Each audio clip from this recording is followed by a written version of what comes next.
Olá, seja bem-vindo ao Na Berlinda, que nessa edição vai debater a educação da Rede Municipal de Ensino de Belo Horizonte.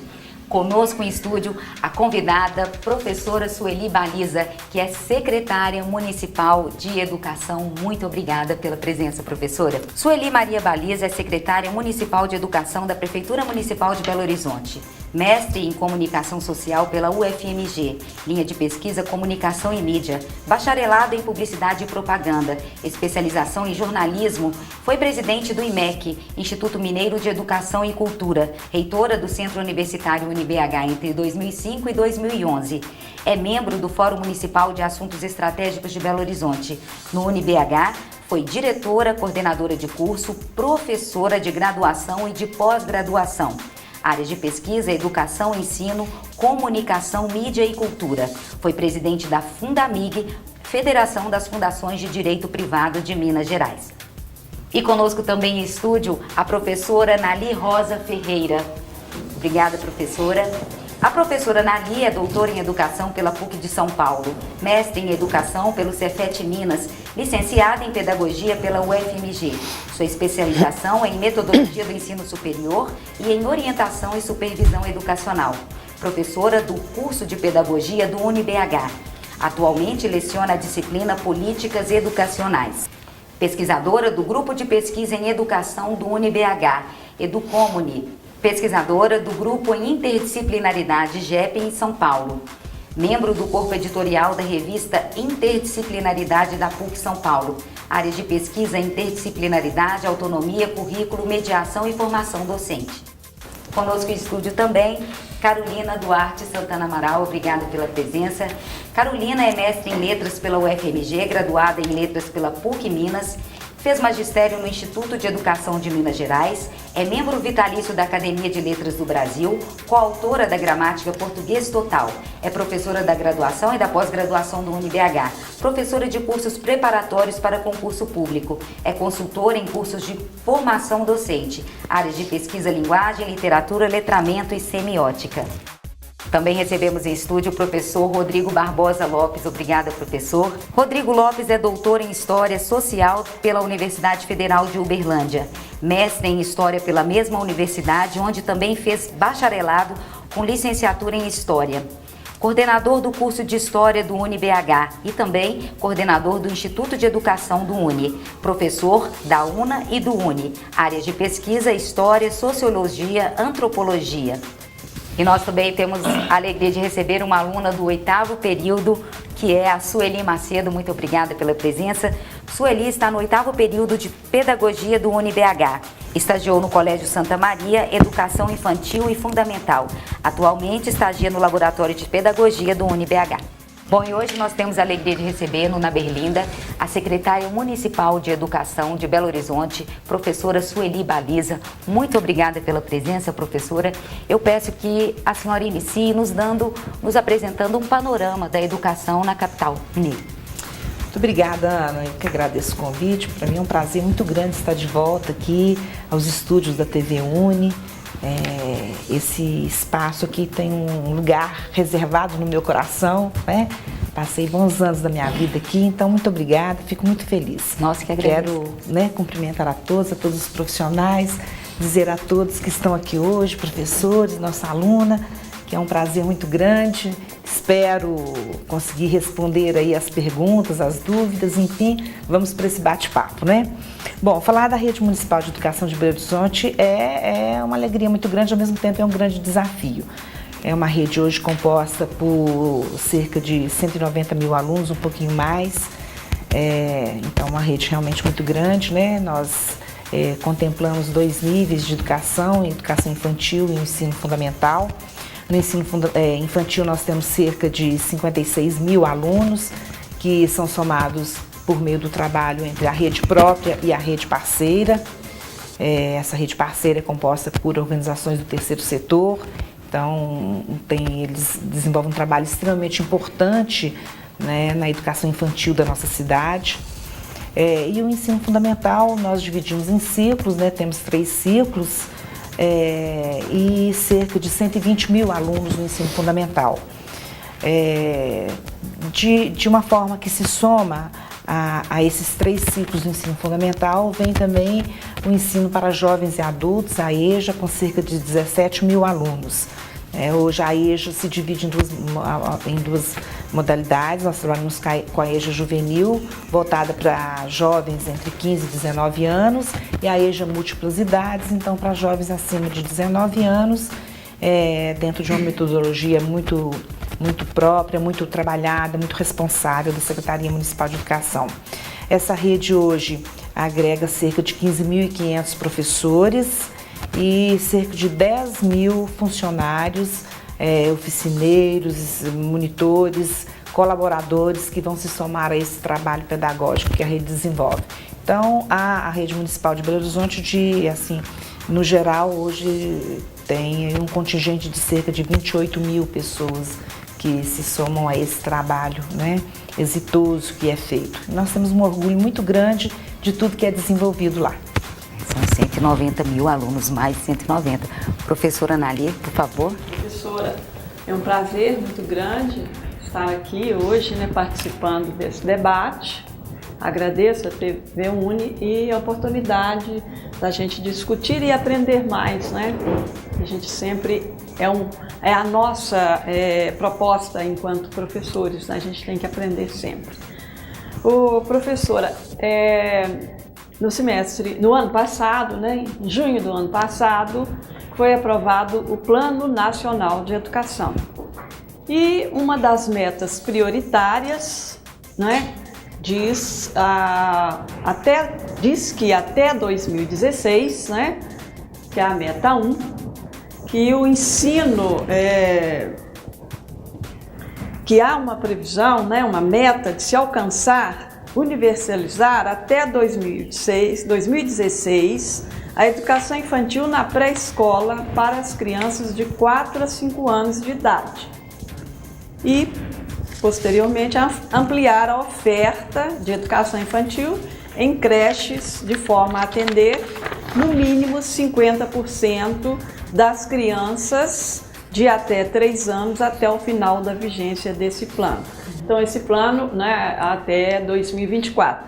Mas a minha pergunta é diretamente focada na primeira parte da meta, que é, então, universalizar até o próximo ano, né, a oferta, né, colocar na escola as crianças de 4 a 5 anos de idade.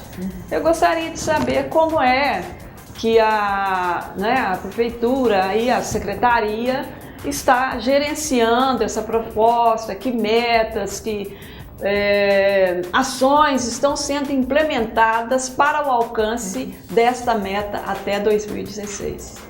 Ok, Nali, primeiro eu quero dizer que é um grande prazer revê-la, né, reencontrá-la aqui, a professora muito respeitada no curso de Pedagogia do UniBH, sempre foi uma referência aqui. Muito obrigada pela pergunta. Olha só, a educação infantil realmente é um desafio, acho que para o Brasil, né? Hoje a gente tem um atraso histórico aí na inserção de crianças como alunos nas escolas.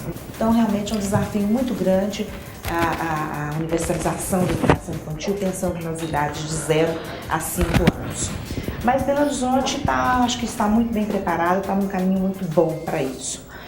Nós tivemos uma ampliação muito grande na rede pública voltada para a educação infantil, né? Só para a gente traçar um contexto, antes de responder diretamente a sua questão, eu diria o seguinte: hoje Belo Horizonte já conta com 117 UMEIs, das quais 115 já estão em funcionamento, tá?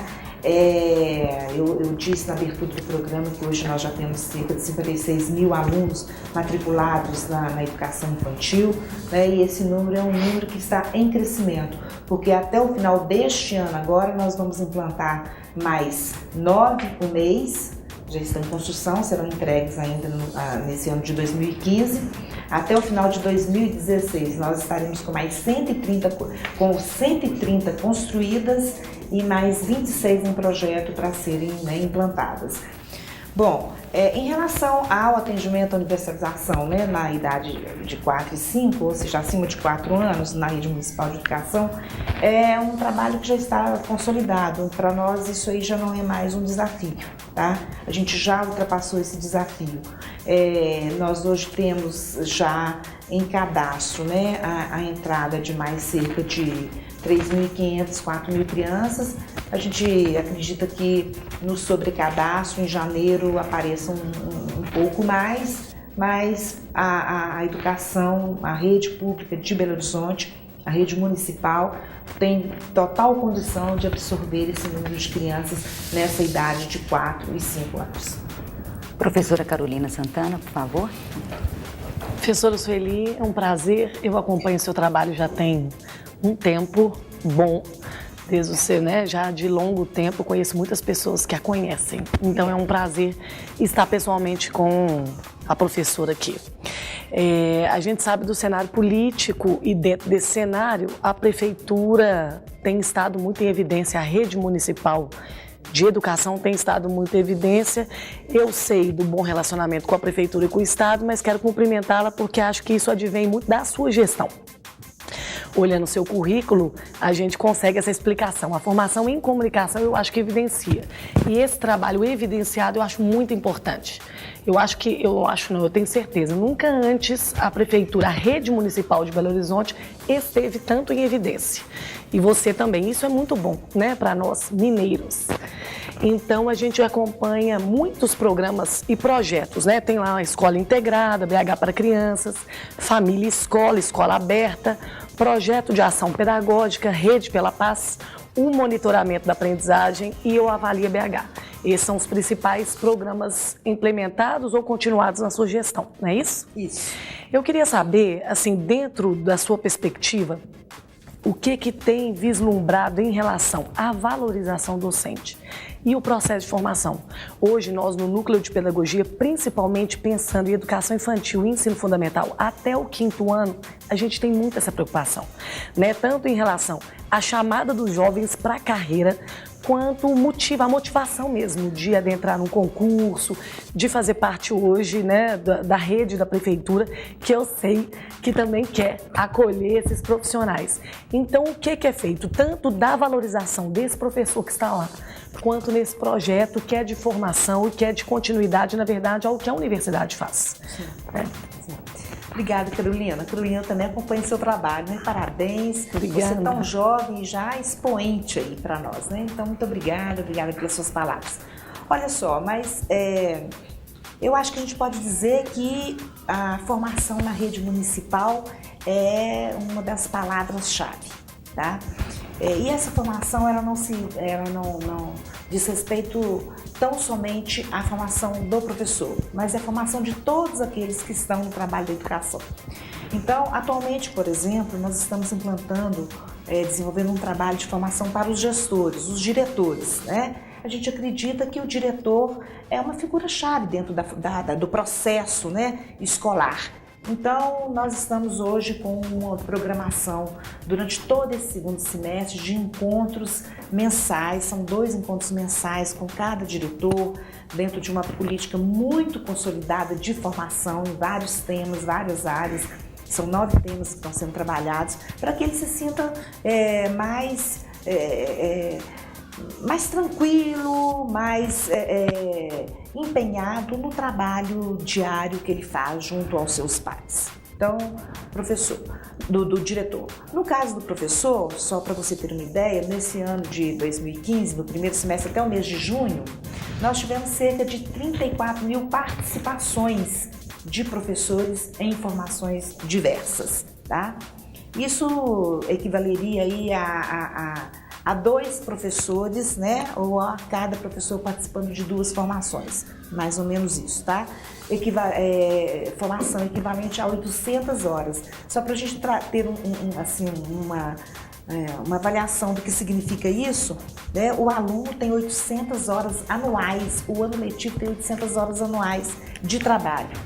Neste ano, até o mês de junho, nós já oferecemos cerca de 800 horas de formação.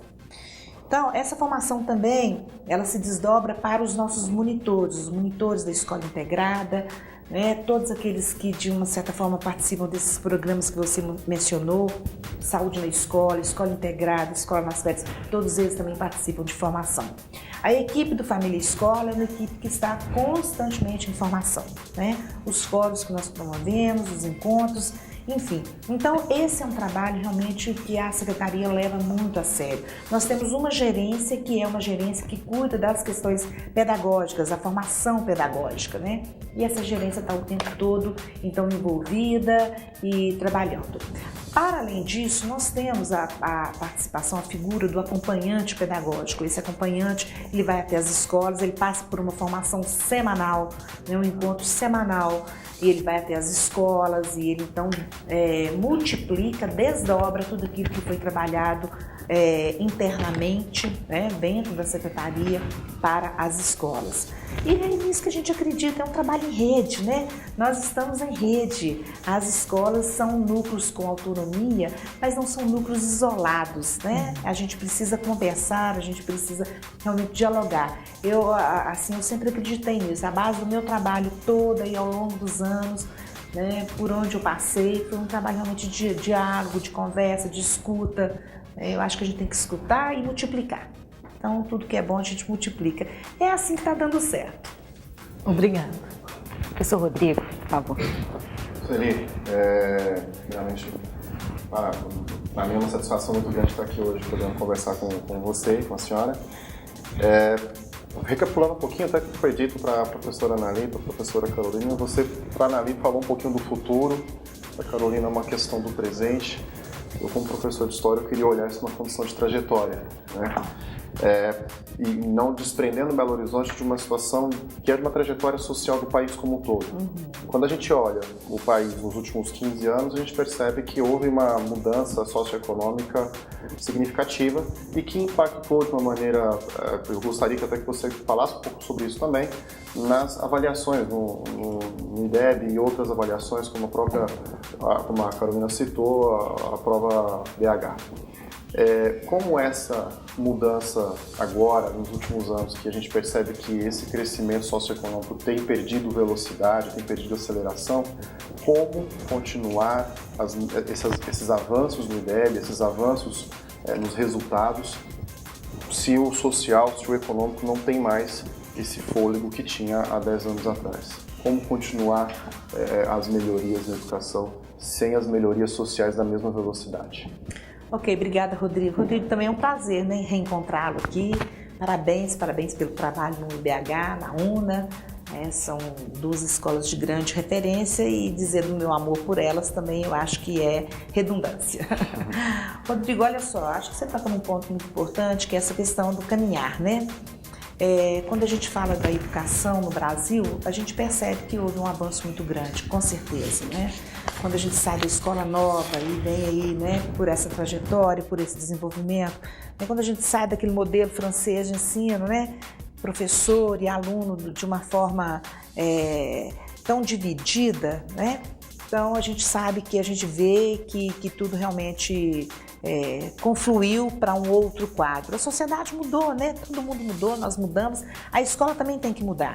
E eu acho que a escola hoje ainda não é a escola que queremos, né? É uma escola que ainda sofre aí vicissitudes, né? A gente já visto essas discussões todas que estão sendo feitas em relação ao Plano Nacional de Educação e aos planos municipais de educação, né? Algumas discussões que nós na escola entendemos que não estão ajudando, são discussões que estão muito mais atrasando um processo do que avançando nesse processo, enfim, mas não acho que não é esse o tema aqui. De qualquer maneira, eu vejo assim que, embora a escola tenha avançado muito, muito mais a gente tem que avançar. O aluno hoje é outro, o jovem hoje é outro, a forma como ele se relaciona, como ele interage, aquilo que desperta a atenção dele, que desperta a paixão dele, não é mais aquela visão estanque da escola. O aluno, né, do ensino, o professor lá na frente, o aluno sentado numa cadeira, em fila reta, né? Ouvindo passivamente tudo aquilo que é trabalhado. Então a gente já tem, infelizmente, projetos e programas, a gente já consegue dar um salto em relação a isso. Lá na escola na rede municipal, eu destacaria o nosso projeto da Escola Integrada, que é um projeto que eu acho que avançou demais nesse projeto, né, nesse processo, né? Então, o aluno no seu contraturno, ele não está mais ocioso, ele não está mais dentro de casa, ele não está mais imóvel em frente a uma televisão, tá? Ou, na pior das hipóteses, né? Na rua, fazendo aquilo que não deve, em companhias, né? Que são ruins. Enfim, ele está na escola, ele está sendo orientado, ele está sendo acompanhado, ele fica 9 horas com uma alimentação de primeira linha, controlada, balanceada, de qualidade, né? Corpo são e mente sã, né? Então, enfim, a gente tem tudo isso aí, e isso tudo aí vem para ajudar a melhorar esses índices. Acho que hoje o aluno aprende mais, ele é mais requisitado, ele é mais envolvido, né? Embora ainda não seja aquilo que a gente quer, né? Nós que somos educadores queremos uma educação ainda muito mais à frente, queremos uma educação de Finlândia aqui no Brasil, né? Queremos uma educação canadense aqui no Brasil. E para isso a gente ainda precisa melhorar muito, dar muitos passos, avançar muito, com certeza. Eu imagino. Por favor, Sueli Macedo, nossa aluna do 8º período. Gente, é um prazer muito grande estar aqui com vocês. Vocês são muito importantes, né, para o meu crescimento, né? E, assim, é um prazer estar com a Ana Carolina, com a Sueli, com a Ana Ali, com o professor Rodrigo. Muito obrigada mesmo pela oportunidade, gente. E eu quero fazer uma pergunta simples, né, que é uma preocupação grande, né, tanto para os pais como nós professores, sobre a dificuldade da leitura e da escrita das nossas crianças quando eles chegam no primeiro ano. E aí eu queria saber de você se você concorda que é uma falha ao ensinar, né, uma falha dos professores, né, na alfabetização das crianças, se tem que haver uma mudança no currículo, uma mudança na forma do professor pensar, né, não sei, o que você pensa sobre isso? Sueli, primeiro quer dizer que é um grande prazer, né? Conversar com uma outra Sueli da educação. Então, isso para mim é um grande prazer. Principalmente você que é aluna, que está saindo agora para abraçar, né, essa causa tão nobre, tão importante que é a educação. Então, muito obrigada pela pergunta. E você me traz aí realmente uma questão que é muito importante, que é uma das nossas grandes discussões. Olha só, eu queria falar do Programa Nacional de Alfabetização, né, que é o PNAE. Nós hoje temos cerca de 1.500 professores, assim, variando entre língua portuguesa e matemática, de 1.300 a 1.500 professores participando desse programa. E a gente sente que houve um grande avanço, né, por meio dessa formação, tá?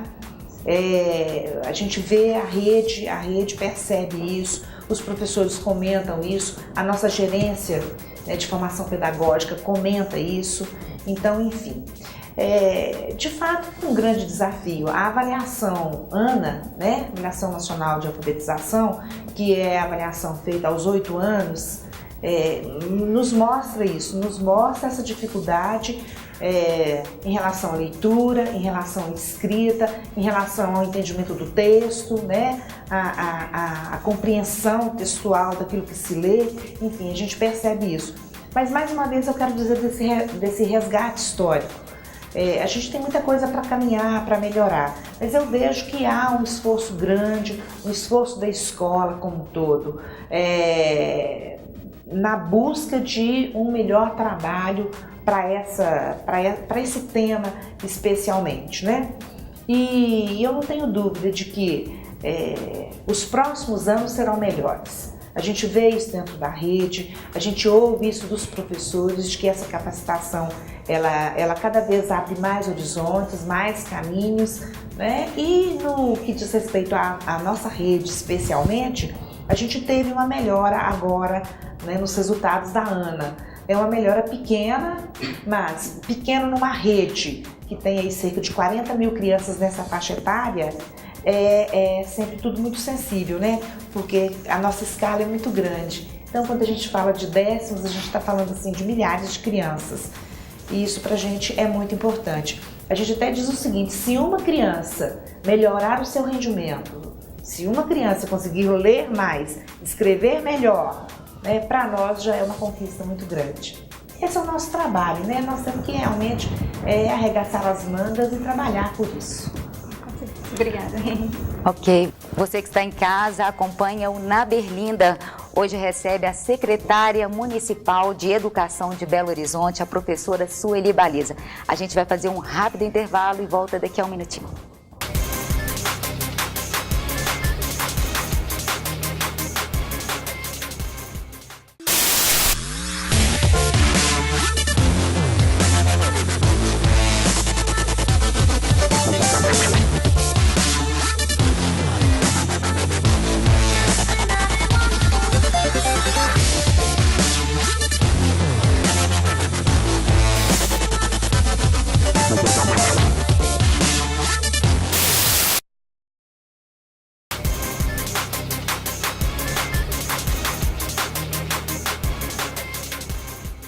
Olá, você que está em casa, acompanha o Na Berlinda, programa da TV UniBH.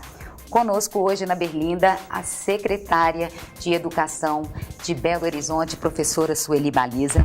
Também na mesa, a professora doutora Nali Ferreira, a professora Carolina Santana, a aluna do 8º período, Sueli Macedo, e o professor Dr. Rodrigo Lopes. Muito obrigada pela presença. Professora Sueli, as UMEIs hoje, nós temos 117 UMEIs atualmente em Belo Horizonte e até o final do ano esse número sobe para 124 UMEIs. O Na Berlinda foi visitar uma delas e eu peço a vocês, para acompanhar comigo. Vamos lá? Educar é um processo de longo prazo e começa muito antes da alfabetização. Primeiro por obra dos pais, depois pelo trabalho dos professores. A educação é sempre um excelente investimento.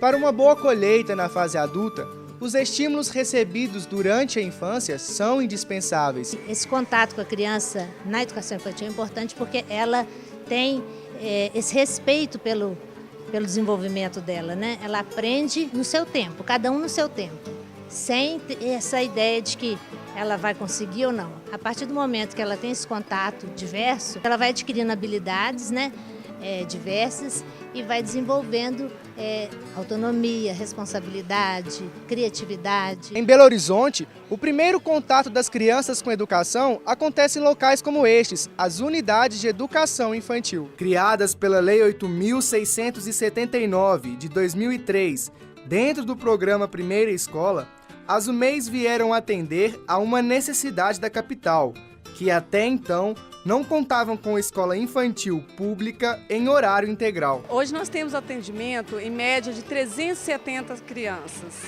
sendo que de 0 a 2 anos é integral e apenas 3 a 5 anos nós temos o parcial, onde é ofertado em 2 turnos, A entrada às 7 horas da manhã até às 11h30 e das 13 às 17h30.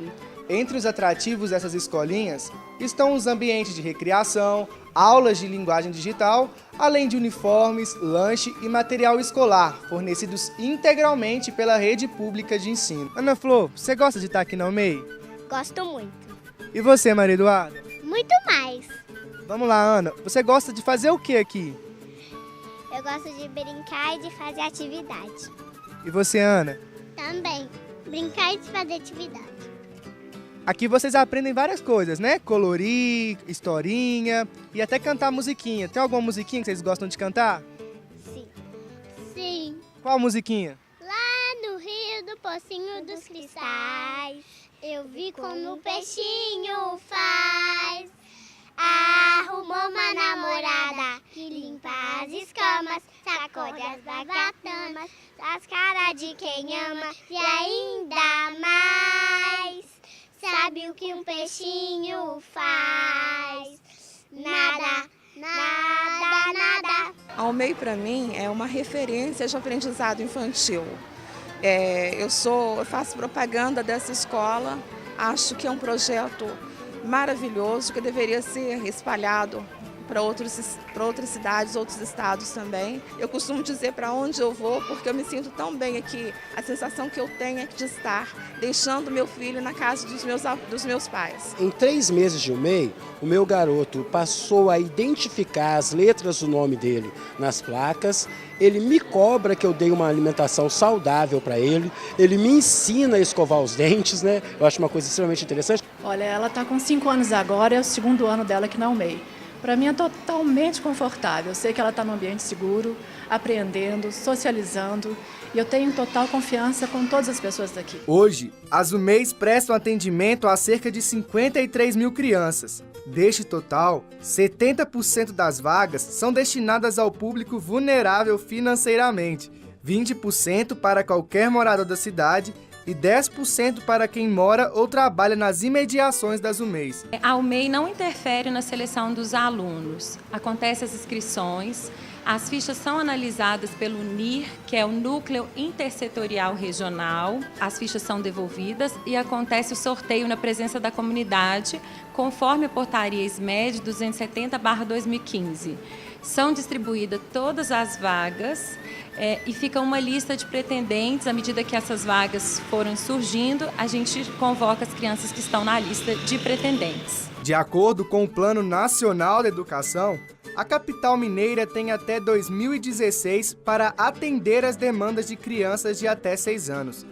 Na faixa etária de 4 a 6 anos, 100% das vagas estão atualmente asseguradas pela rede municipal de ensino. Eu me emociono, né, quando vejo esse tipo de vídeo, quando eu presencio, porque eu acho que é isso aí que está sendo falado, né? Os pais têm uma confiança muito grande nesse trabalho, os professores são muito dedicados e muito envolvidos, são pessoas extremamente competentes, as direções são extremamente envolvidas, alinhadas com o projeto. O educar e o cuidar são as nossas 2 maiores pressuposições do trabalho. Então, enfim, eu acho que é isso aí. E olha que belezinha as menininhas cantando aí a história afinadas, do leite, né? E afinadinhas. Professora Anali, por favor. Professora Sueli, eu gostaria de voltar novamente ao Plano Nacional de Educação.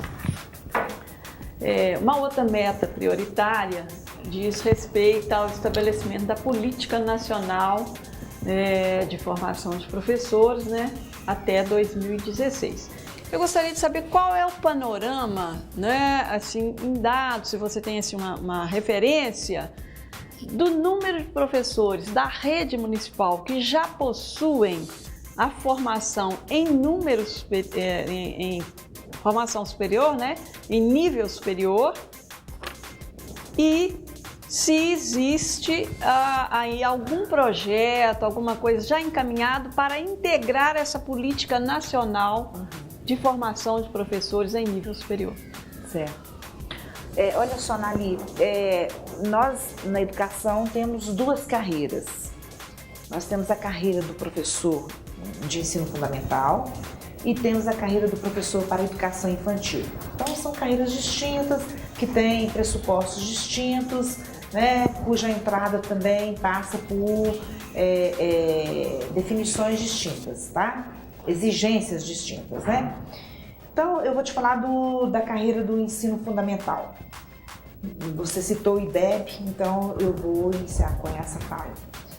De fato, nós conseguimos alcançar aí o IDEB já proposto para o ano de 2015, né? Ultrapassamos a meta, fomos acima aí como a capital com mais de 2 milhões de habitantes, né?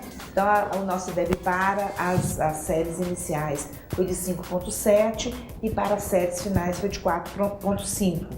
Isso acima da média Brasil. Então isso foi muito bom, porque eu acredito que o trabalho dos professores tenha sido um trabalho extremamente importante para esse índice, embora ele não seja medido apenas pela proficiência, né? Para a entrada do professor no ensino fundamental, a exigência é de formação em nível superior. Então, todos os professores da Rede Municipal de Educação, e é importante que se diga que todos os professores são concursados, né? Nós não temos outro tipo de entrada a não ser via concurso, tá?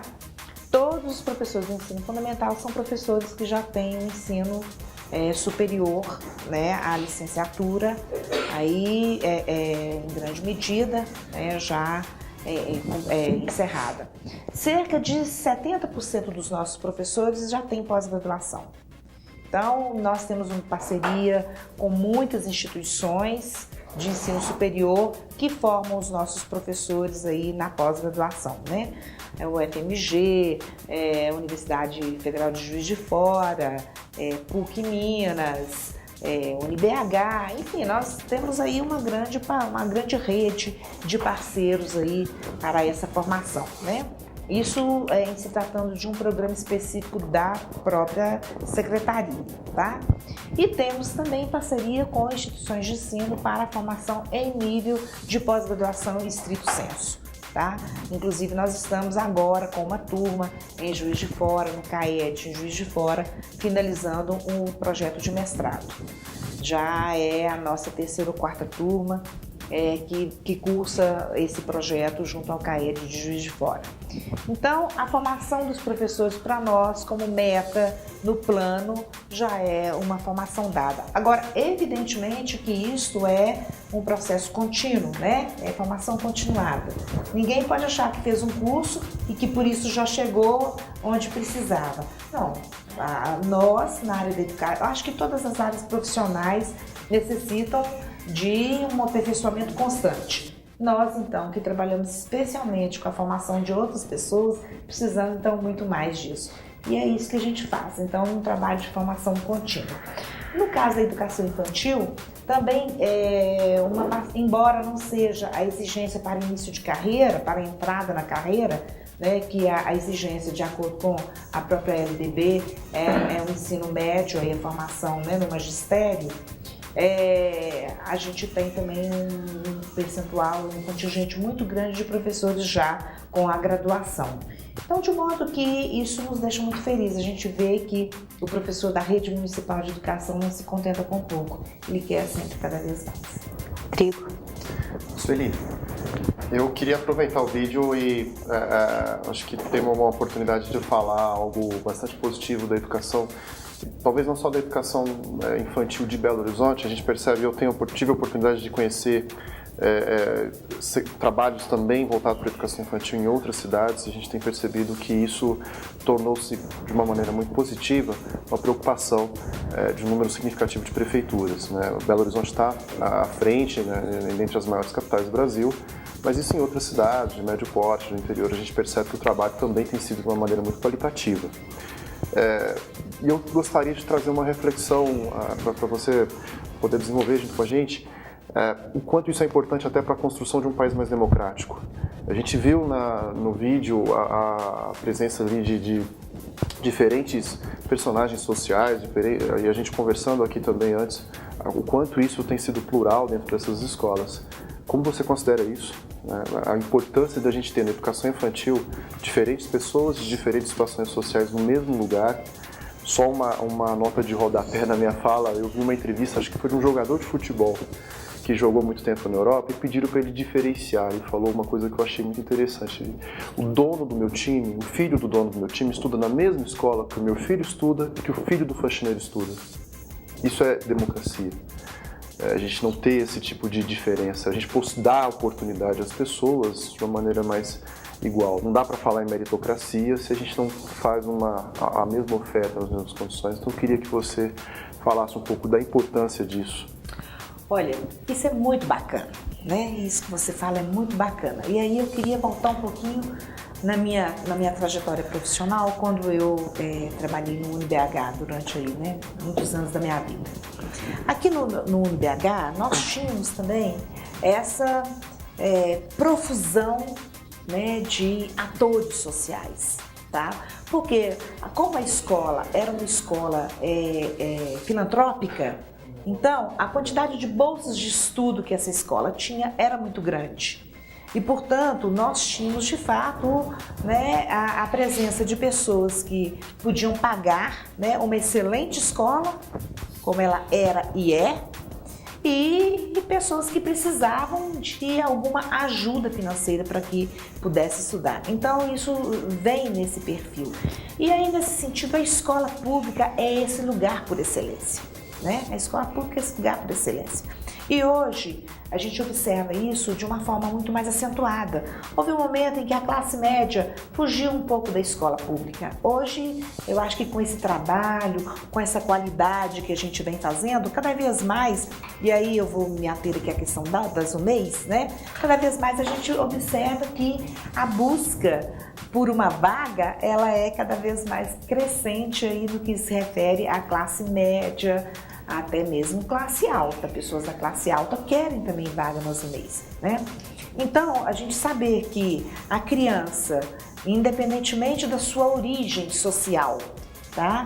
E da sua condição econômica de vida, convive, né, com outra que tem uma forma totalmente diferenciada nesses aspectos, em um mesmo lugar, aprendendo os mesmos princípios, né? Como o pai ali disse, o meu filho hoje cobra de mim uma alimentação saudável, que eu escove os dentes direito. Por que o filho cobra? É porque lá na escola ensina, claro, né? Então a escola ensina. Nós temos um programa que é o Programa Saúde na Escola, o PSE.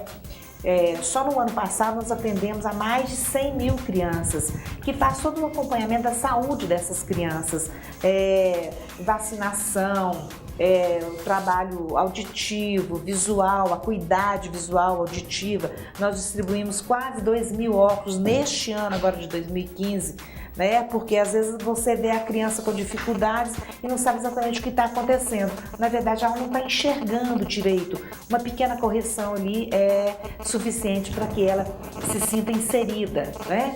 Então, é essa multiplicidade de atores, de propostas, de experiências de vida. Por exemplo, nós damos às crianças, né, um kit escolar. A criança da UMEI, de até 3 anos, ela recebe nesse kit um material escolar, lápis, caderno, né?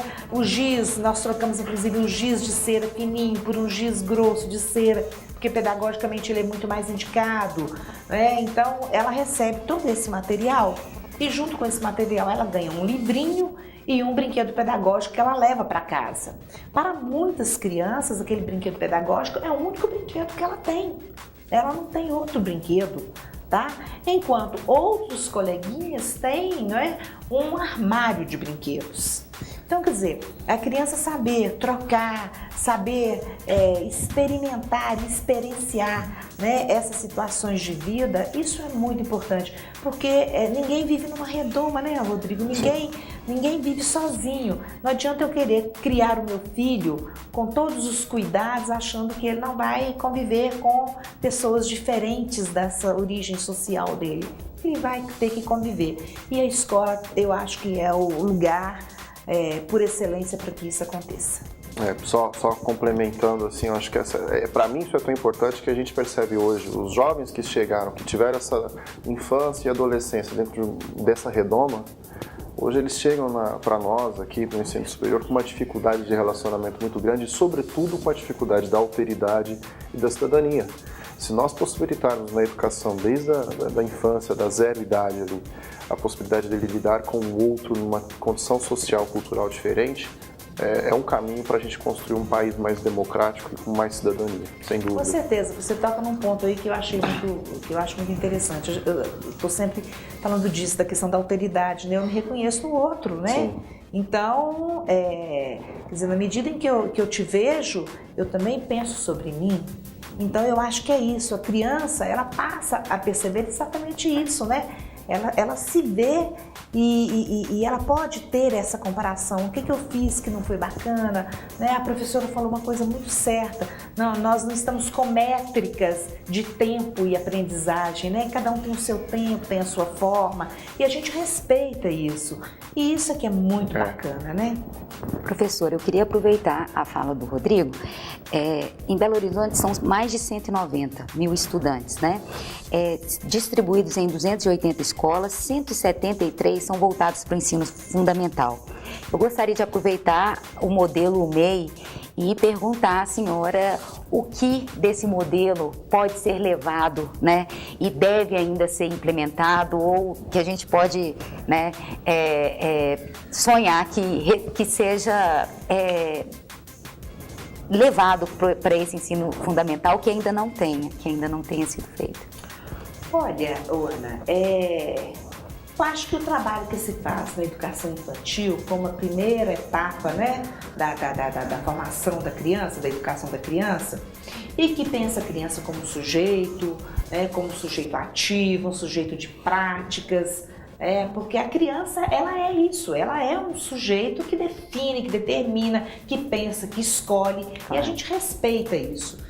Então, nesse caminhar, ela chega no ensino fundamental, e no ensino fundamental a gente tem uma série de outras circunstâncias, de outras práticas. Eu queria ressaltar no ensino fundamental o trabalho que é feito por meio da escola integrada na perspectiva de educação integral, em tempo integral.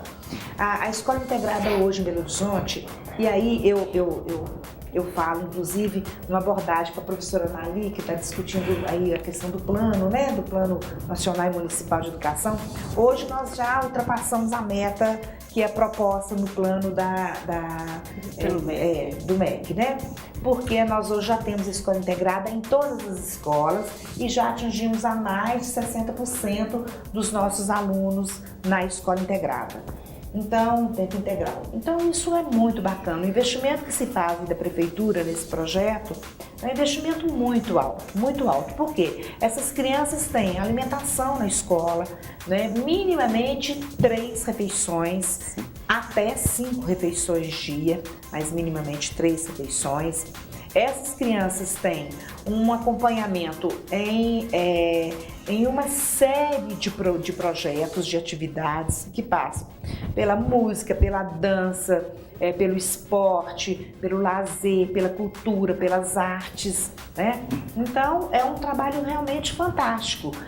Nós temos hoje uma parceria, por exemplo, com escolas de música, são 8 escolas de música que atenderam a um chamamento público e que então que vieram se juntar a nós nesse trabalho, do qual participam cerca de 2.000 crianças. Mas nós temos 1.200 oficinas de música nas escolas. Essas crianças desenvolvem, né, esses talentos que ficam ali. Eu até digo o seguinte, na minha época de estudante, eu não tinha isso. Eu gostaria muito de ter estudado algum instrumento musical. Até eu fiz, mas não pela escola. Sim. Né?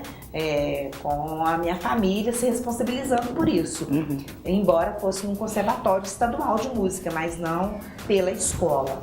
Então hoje a gente tem uma profusão de crianças que estão desenvolvendo essas aptidões, como no esporte, campeonatos de xadrez, né? Nós temos aqui campeões de xadrez, Olimpíada da Matemática, nós temos campeões, medalhistas olímpicos, né? Nas Olimpíadas da Matemática.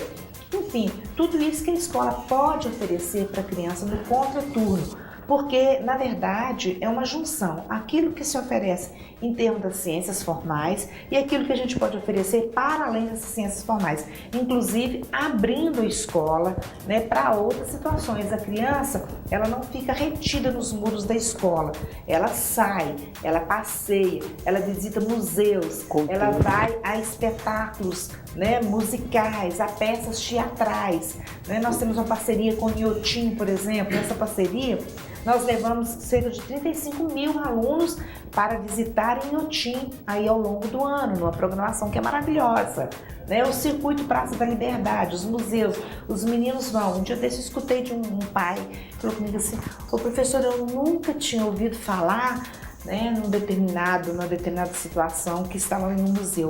Aí meu filho insistiu tanto que eu fui lá ver, agora eu quero estudar isso. Eu falei, olha que bacana, isso é aquilo que a gente chama de efeito transbordamento, né? O que o aluno aprende na escola não é apenas para ele, mas ele leva para outros, ele leva para a família, ele leva, né, para a vizinhança, enfim. Então eu acho que é um pouco isso. Ok, você que está em casa está vendo a proposta do Dona Berlinda, né, acontecer aqui ao vivo nos estúdios da TV UniBH, mas nós vamos fazer mais um breve intervalo, a gente volta daqui a pouquinho.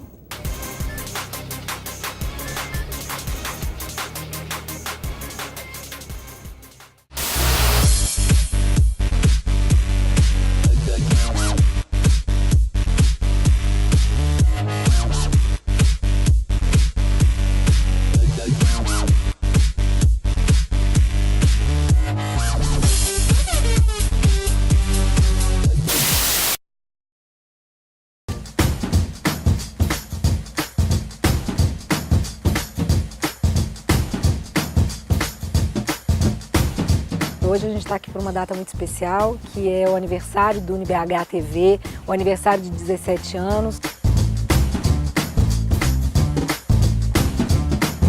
O UniBH é uma instituição que acredita de fato na aprendizagem prática, na conexão teoria e prática. O UniBH TV também ajuda o UniBH a se conectar com a sua comunidade.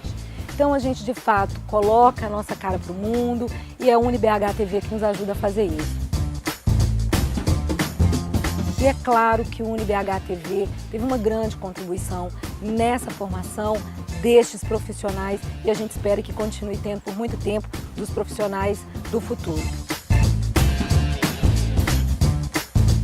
Parabéns, que esses 17 anos tenham muitos, e a gente sabe que tem muitos motivos para comemorar, e que os próximos 17, 34 e quantos mais vierem, que a gente também continue tendo muitos motivos. Que vocês consigam e continuem a formar excelentes profissionais, e esse é um trabalho de vocês. Parabéns, UniBH TV.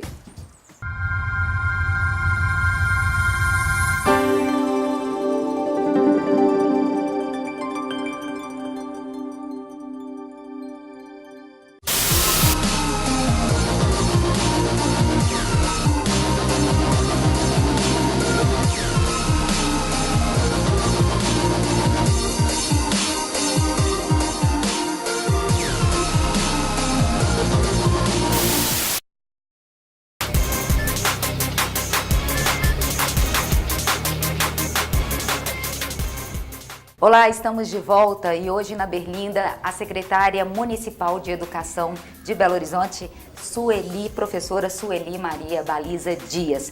Conosco também em estúdio os professores Nali Ferreira, Rodrigo Lopes, Carolina Santana e a aluna do 8º período do curso de Pedagogia, Sueli Macedo.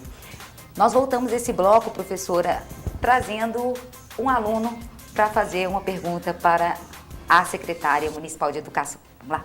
Vamos lá. A gente escuta tanto falar em inclusão social, como a escola participa da inclusão social para pessoas, para alunos deficientes, crianças deficientes, mas a realidade que eu vivencio, né, que a grande maioria das pessoas que eu compartilho as informações, que a maioria das escolas não tem estrutura para isso. Né? Eu gostaria de saber se os professores têm um curso para isso, estão realmente preparados para receber esses alunos. Lorena, muito obrigada pela pergunta. Olha só, hoje na Rede Municipal de Educação nós temos um programa que é emanado por um núcleo de inclusão.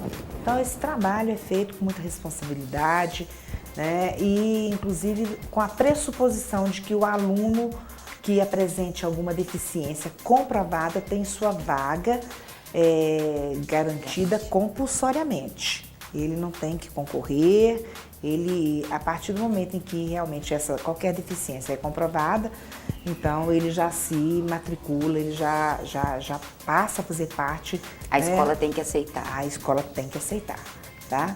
Bom, a partir daí, então, nós temos um trabalho na área de inclusão hoje que contempla quase 4.000 alunos com deficiências várias, né, comprovadas. Esses alunos são acompanhados por uma equipe de monitores, apoios, né, para a inclusão. Nós temos 44 salas especializadas, de educação especializada. São salas distribuídas nas nossas 9 regionais. Nós temos um corpo de professores, são quase 80 professores que são treinados, são preparados e que são os multiplicadores dessa política. Então, de uma certa forma, eu diria que a Rede Municipal de Belo Horizonte tem feito um trabalho, né, que tenta dar conta dessa importante parcela da sociedade que precisa de um trabalho especializado. Evidentemente que ainda há muito por fazer, né? A gente está aí num percurso, iniciando um projeto aí há coisa de uns 10 anos que o projeto é implantado na rede. E é um tempo de muito aprendizado, de muito envolvimento, mas é de muito carinho. Eu escuto relatos, né, diversos de pais que agradecem o trabalho que é feito. E assim, eu digo sempre assim, olha, não é nada para ser agradecido, né? É um trabalho, é nossa obrigação. A sociedade tem que se abrir, nós já falamos disso aqui há mais tempo e anteriormente, a sociedade tem que se abrir. São pessoas com direito, né? E a gente tem que dar direito a quem tem direito. Então são pessoas com direito e por isso elas estão dentro do nosso projeto de educação. Então eu fico realmente muito feliz em saber que nós estamos conseguindo fazer esse trabalho e que esse trabalho está tendo uma repercussão bacana, né? Só para completar, para finalizar, eu queria dizer o seguinte, que a nossa ênfase do aluno com qualquer tipo de deficiência no ensino regular é de uma importância capital. Porque é um pouco aquilo que nós falamos, a gente se reconhece no outro. Então, esse aluno a gente sabe que ele melhora a parte cognitiva, ele melhora a parte social, a parte da convivência, enfim, né? A criança não tem nenhum tipo de preconceito, de amarra, ela aceita bem. Então, assim, são os outros... É um desafio também da família, né? É um desafio para a família, mas são os outros que incutem, né, questões várias. E então, assim, a gente vê que esse menino que chega para a escola com qualquer tipo de transtorno, de deficiência, ele é acolhido e ele é e ele consegue um desenvolvimento bacana dentro do processo educacional. Posso? Professor Rodrigo. Então vamos lá. Professora Sueli, a senhora, eu concordo muito com o que a senhora traz aqui para a gente, que existe realmente um trabalho. Eu tive a oportunidade de visitar algumas escolas aqui da prefeitura, da educação infantil e do ensino fundamental, e é realmente unânime a concordância de que existe um projeto que trabalha a condição da inclusão e que também precisa ser bastante melhorado em diversas situações, né? E uma das grandes reivindicações, uma das grandes questões que as escolas colocam é a condição da identificação. Como identificar, como diagnosticar que esse aluno possui algum tipo de síndrome, algum tipo de deficiência. Porque tem algumas que são aparentes, são visíveis, outras não. E são transtornos, muitas vezes, de casos clínicos de psiquiatria. Alunos que sofrem violências físicas, violências sexuais, violências diversas, e que na escola é o único lugar ali possível que ele poderia ter a oportunidade de alguma reversão nesse sentido. Como a prefeitura, como a Secretaria Municipal de Educação pensa esse diagnóstico, pensa essas situações, e como a gente poderia imaginar isso num médio prazo, uma situação possível que esse diagnosticar fosse mais rápido, fosse mais eficiente, para que a gente não delongasse essa situação desses alunos que têm uma situação onde eles precisam ser incluídos, mas hoje no cenário eles não conseguem. Pelo número que a senhora trouxe, são aproximadamente 4 mil de um universo de 190 mil, isso é 2,5%.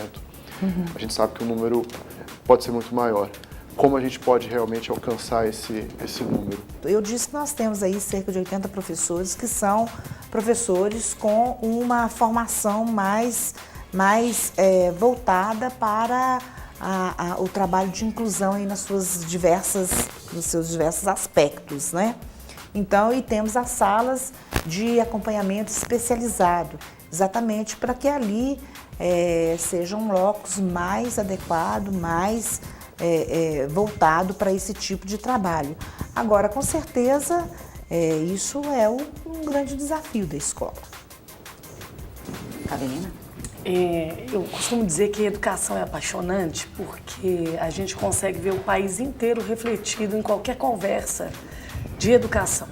Então, para falar um pouquinho de inclusão, eu queria um pouco juntar os dois blocos. Eu acho até que o programa tinha que ser assim de dia inteiro, porque eu fiquei com muitas questões no bloco anterior e aí nem deu tempo, mas eu queria juntar as duas coisas, porque na verdade, na fala do Rodrigo, a gente pensa em TDAH, né, que são os transtornos de aprendizagem, no autismo, nós temos aí grandes esferas de trabalho, mas nós temos também esferas menores que vão assim da cadeira de roda, do menininho que não tem um membro superior também, né, alguma mutilação, enfim. E no bloco anterior nós estávamos falando da UMEI. Então a gente pensa em educação, a gente pensa em sistema e a gente pensa também de uma organização multidisciplinar para dar conta de todo esse entorno. E lá na UMEI, nós falávamos aqui no intervalo, nós temos um projeto arquitetônico, foi falado do PPP, que eu tenho várias coisas para colocar e não vai dar tempo, né? Mas tudo bem.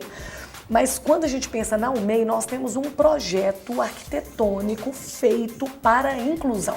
Né? A gente já tem uma escola que inclui desde o modelo arquitetônico e que não é uma realidade nas outras escolas nossas da prefeitura que têm se adaptado aos poucos, mas são prédios históricos, inclusive, né, prédios muito antigos e que precisam sofrer modificações ao longo dessa etapa. Então, a gente sabe também que é uma questão de vontade muito política, assim, política não partidária. Sim. Né? Quando a gente tiver em mente somente a questão política, eu acho que de um pleito para o outro a coisa ela vai andar sem dúvida nenhuma.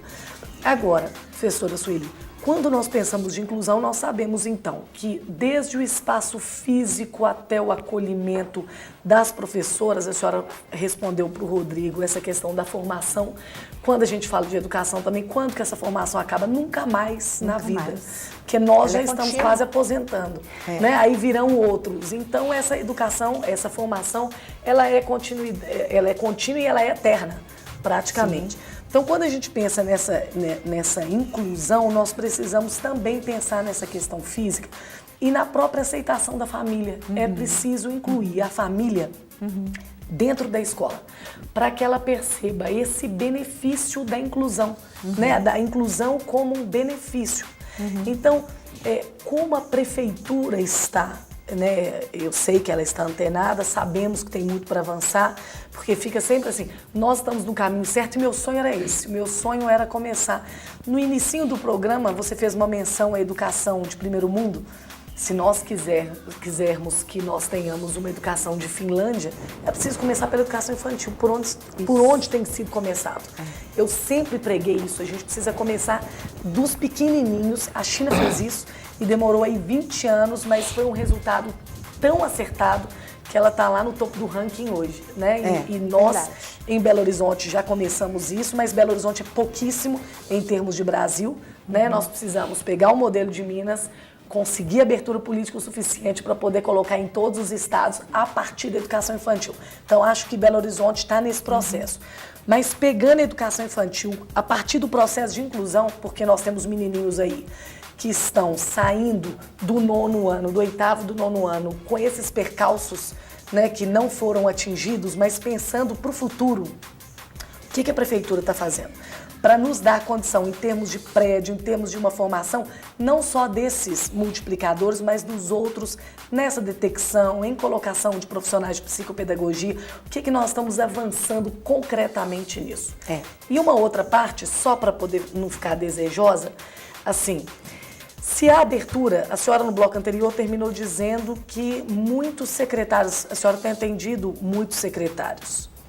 Qual é o esforço político que você tem percebido, né, político mesmo, em trazer esse modelo de Minas para o resto do país?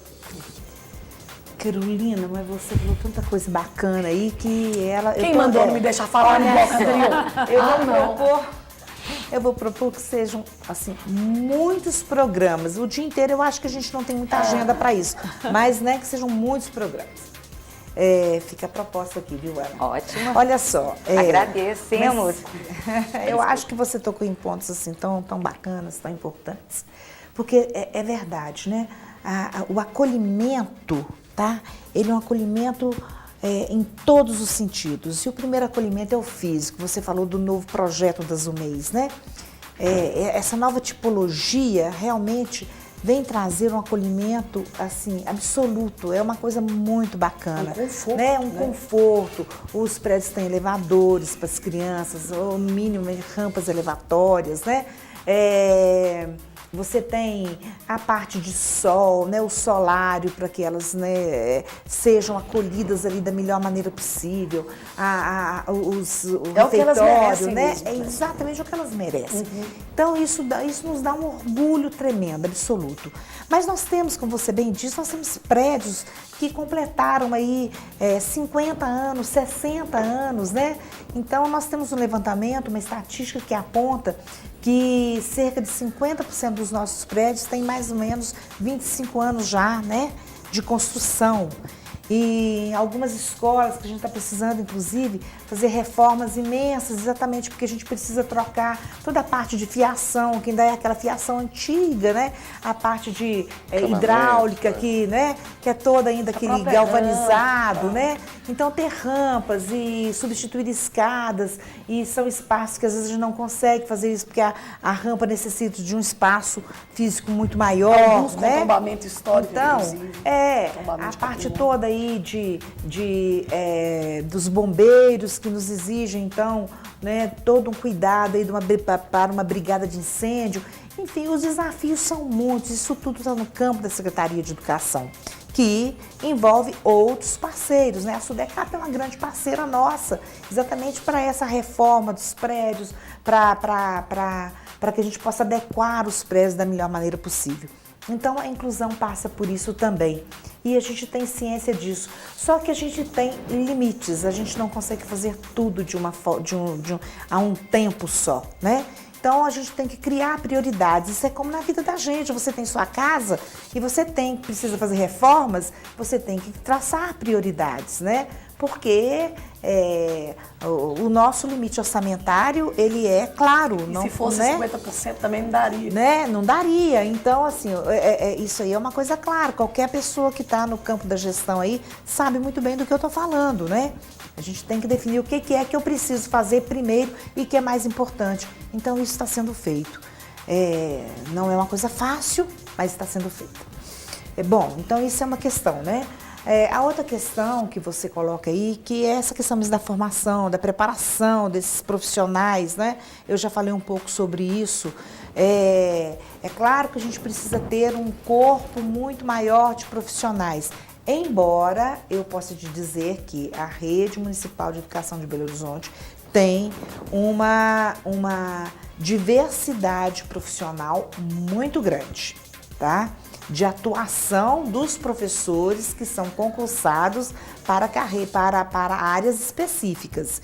Então, por exemplo, nós tivemos agora um concurso para contratar professor de educação física. Nós temos um projeto muito bacana, que é o projeto Superare, que ele acontece inclusive em uma escola que é especializada. Nós temos 3 escolas na rede que são escolas especiais, tá? E ele acontece em uma dessas escolas especiais. É um trabalho extremamente bacana. E a gente tem uma dificuldade muito grande aí com a nomeação de professores de educação física, né? Então, assim, de uma grande quantidade que fez concurso, uma quantidade boa não foi aprovada. E da quantidade que foi aprovada, um tanto lá não veio. Então, isso aí é uma dificuldade que temos, tá? E agora, do ponto de vista da relação com outras secretarias, a Secretaria de Saúde está sempre muito antenada aí para tudo isso que a gente faz e que necessita do apoio dela, tá? Da mesma forma, a Secretaria de Políticas Sociais, né? O trabalho do NIR. Alguém aqui citou, foi a professora no vídeo que citou a questão do NIR, né? O NIR é um apoiador constante nosso. O que é o NIR? O NIR é o Núcleo Intersetorial Regional, que envolve várias secretarias. Então, a nossa definição de vaga para os UNEs e de necessidades especiais passa tudo pelo NIR, tá? Então, é isso, é um leque, né? Aí, se a gente abrir cada folhinha desse leque, a gente vai encontrar uma quantidade muito grande de variáveis. Mas eu acho, assim, muito importante que pessoas como vocês estejam acompanhando esse processo, e eu vejo que você é uma pessoa que está aí muito antenada em tudo que a gente tem feito. Eu quero abrir a palavra para a nossa aluna, Sueli Macedo. Sueli. Bom, sabemos que a escola ela está organizada, tem a organização por ciclo, né? Então a criança vai para o primeiro, para o segundo ano, do segundo para o terceiro ano automaticamente. Isso. Então a escola está dando esse tempo para a criança absorver o que ele tem aprendido desde o início. Isso. E como que fica então essa criança da inclusão? Tem um trabalho diferenciado para ela? Porque quando ela chegar lá no quinto, sexto, sétimo, oitavo ano, porque para ele realmente é diferente o tempo de aprendizagem. Ele precisa de mais horas para estudar, ele precisa de uma monitoria após a aula ou um horário que é combinado. Como que fica esse aluno de inclusão? Olha só, Sueli,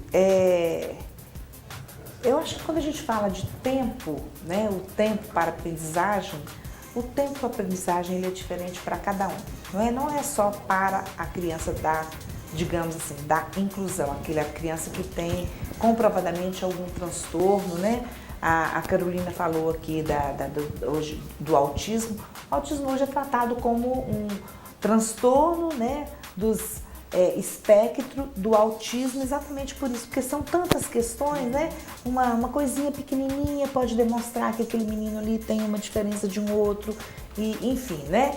Então, essas questões. Ele tem um acompanhamento, nós temos as salas de atendimento especializado, que é a AEE, né? Exatamente, são 44 salas, eu já falei aqui, para dar esse atendimento especializado para esse aluno que necessita e que é encaminhado para essa sala. Porque, na verdade, não são todas as crianças que estão dentro daquilo que a gente chama de programa de inclusão que têm essa necessidade de um acompanhamento especializado, né? Não são todas aí as deficiências que necessitam de algum tratamento diferenciado. Então, esse menino ele tem o tempo dele, ele vai acompanhando o tempo dele. Esse ano nós fizemos uma mudança na forma de avaliação dos alunos.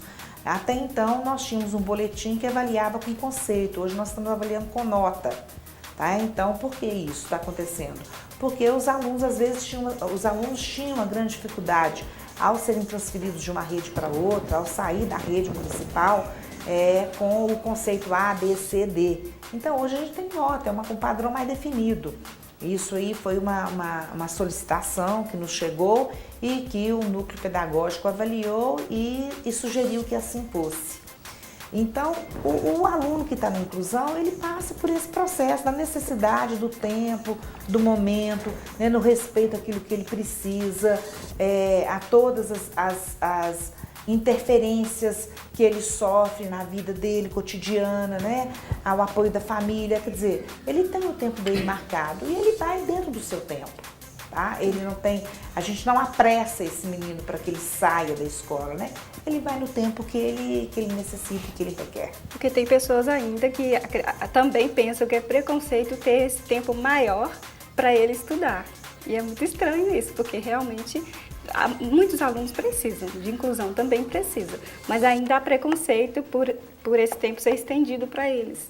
Eu tive um aluno de inclusão e os pais, ele repetiu o primeiro ano, na escola particular é assim, e a mãe transferiu ele para a escola pública, sabendo que ele realmente teria esse tempo para aprendizagem, né, ele foi muito bem atendido mesmo na escola pública, porém eu tenho medo de será que é porque estão dando tapinha nas costas, você vai passar e tudo, ou porque realmente, né, está diferente, está melhor mesmo?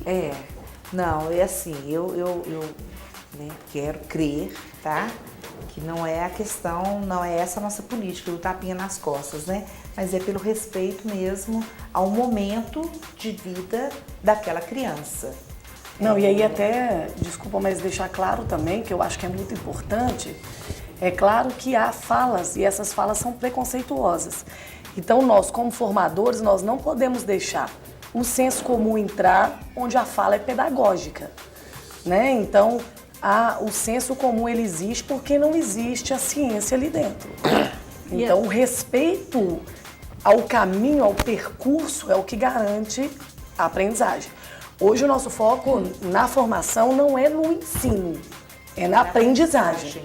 Então, quando você olha para a aprendizagem, você Respeita o tempo naturalmente. Eu acho que a Carolina toca num ponto muito importante, viu, Sueli?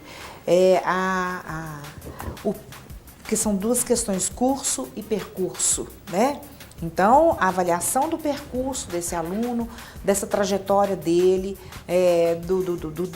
da formação de vida dele, do envolvimento com a família, tudo isso aí vai definir o momento presente de vida dele. Então, esse é o nosso respeito, é isso que a nossa política inclusiva, é nisso que ela acredita. E ainda existem parâmetros, né, que auxiliam a escola a trabalhar nessa perspectiva, né? A gente tem os parâmetros curriculares, referências curriculares adaptativas, né? Com adaptações, referências significativas e não significativas. Sim. Para atender esses tipos de alunos. Sim. Então, você pode fazer ali uma modificação dos objetivos, na proposta de avaliação. A forma de aplicar uma avaliação, uma atividade diferenciada. Uma atividade diferenciada, né? Então, o desenvolvimento de habilidades, né? Habilidades cognitivas, não cognitivas, enfim, né? Então você tem um conjunto muito grande de variáveis para trabalhar com esse aluno. Não, e acaba que volta na discussão da inclusão, porque na própria Constituição, quando você é democrático, quando você inclui, você trata o igual como igual e o diferente como diferente. Sim. Então é muito importante a parceria da família dentro da escola e a família é um grande agregador e é de condição fundamental que trabalha em parceria com a escola, mas o professor, a formação docente é o que garante para o professor ter a chancela de separar o que é o pedagógico e o que é o familiar para a própria família. Porque se o professor tem essa condição, aí ele viabiliza o trabalho. É por isso que a gente insiste tanto em formação continuada. Exatamente. Aqui dentro do UNE tem essa preocupação, não é à toa, é porque o professor precisa sair daqui com essa batuta, né? O processo de educação é um problema do professor. O professor é um agente, né? Ele é um agente, isso é muito importante. Ele não é o sujeito, ele é o agente. Então ele tem que dar a condução, né? O professor é que dá a condução, né? Ele é o sujeito daquela... A profissionalização do professor, ela vai se dar, né, nesse cotidiano, nesse momento em que ele vai avaliar as próprias práticas, né, em que ele aceita outras referências. E tudo é um processo para que a gente alcance, né, essa melhoria nessa inclusão, na qualidade na inclusão. É óbvio que o aluno da inclusão, ele vai ter seus limites. Então vamos pensar, né, o que significa essa inclusão. Nós prometemos fazer aqui um programa para falar a respeito de inclusão e muitos outros, né, para a gente debater a educação. Mas eu vou trazer mais uma pergunta de uma aluna nossa da pedagogia para que vocês respondam. Hoje é um conflito muito grande com relação à orientação sexual das crianças na área de educação. Até onde vai o papel da escola? Ok. Bárbara, eu falei aqui sobre um núcleo de inclusão e vou falar de um outro núcleo, que é o núcleo de assuntos ligados à orientação sexual e gênero da nossa Secretaria de Educação. A gente tem muito respeito por esse trabalho, por essa discussão, né? E a gente tem um trabalho efetivo na área de formação para professores, para que eles possam lidar com essas questões. A gente sabe que é muito grande o número de alunos que hoje chegam na escola com essas dificuldades desse auto-reconhecimento, enfim. Eu particularmente tenho me incomodado muito com essa questão de discussão de ideologia de gênero, porque a escola não trabalha com isso. A escola não está preocupada com essa questão de ideologia de gênero, né? Saiu aí uma discussão de que as UMEIs queriam que meninos não soubessem que são meninos e que meninas não soubessem que são meninas, né? E que o banheiro era o mesmo para todos e tal. Isso, na verdade, não acontece, não aconteceu. O que nós temos é um banheiro comum para crianças de até 2 anos, porque essas crianças precisam de alguém que as leve ao banheiro, que dê banho nelas, que troque a fralda delas, né? Então é isso que a gente tem. E depois a partir da idade dos 3 anos, a gente tem, né, salvo algumas exceções por um problema físico, de infraestrutura, de construção de casas que, né, no modelo anterior de 1 mês foram adaptadas. Então a gente tem isso muito definido. Meninas são meninas e meninos são meninos, né? A nossa linha de discussão é essa, não há outra linha, né, de discussão. Agora, a gente precisa auxiliar as crianças, os adolescentes, naquilo que é uma grande dúvida, que é a descoberta de determinados momentos da vida deles, daquelas passagens, né, que a criança tem, né, o que é isso, o que é aquilo, as curiosidades normais, né, na fase da adolescência, como é que ela está se percebendo, como é que ela está se reconhecendo. Então é nesse sentido que a escola tem que auxiliar, a escola tem que discutir, a escola não pode deixar de entender que a criança precisa de algum auxílio, alguma ajuda do ponto de vista científico, né? E aí, então, a gente sai do senso comum, a gente sai daquilo que a família às vezes não dá conta de responder e passa, então, para uma orientação sexual sobre a vida, né? De uma forma muito criteriosa, muito responsável e muito segura. E esse nosso núcleo, ele é preparado exatamente para fazer isso. Infelizmente, a gente está chegando ao final do programa. Algum dos debatedores aqui tem, dos professores, ou a Sueli, tem alguma questão para acrescentar a respeito da sexualidade, antes da gente... Essa questão do banheiro, ela foi muito polêmica, do banheiro e da cartilha, né, que virou um pesadelo aí para os pais, porque as escolas... A cartilha não era nossa, né? Não, sim, mas virou um pesadelo porque acabou afetando a condição da educação infantil em todas as cidades, né? Como que vocês estão lidando com a família nessa conversa? Assim, de uma maneira geral, a família chega com essa questão, né, com esse medo, com esse pânico. Nossa, vocês vão doutrinar, fazendo meu filho assumir alguma coisa, vocês vão forçar isso. Como que vocês estão conseguindo conduzir para mostrar que não é isso, que o trabalho é outro? Não, é tranquilo, viu, Rodrigo? É um diálogo muito bom, muito tranquilo, porque nós temos uma equipe que é muito preparada para isso, para essa discussão, né? Para orientar pai e mãe. Então, assim, sempre que há dúvida, essa discussão ela aparece. Não só motivada pela família, mas também levada pela própria escola, pela própria secretaria, nos encontros e nos nossos fóruns. Nós fazemos fóruns regionais, no Fórum Família Escola, nós temos no Fórum, dentro da nossa gerência de Família Escola, nós temos um núcleo muito importante, que é um núcleo de Rede pela Paz, e exatamente esse núcleo Rede pela Paz, uma coordenação que trabalha com questões várias, e dentre essas questões, uma delas passa por essa discussão aí de gênero, sexualidade e tal, com as famílias. E assim, o resultado que eu tenho é um resultado bom. Sueli, eu queria só que você terminasse aqui na minha fala com uma mensagem para esses jovens, né, de dizer para eles o quanto vale a pena trabalhar com a educação, que venham trabalhar com a educação. Olha, Carolina,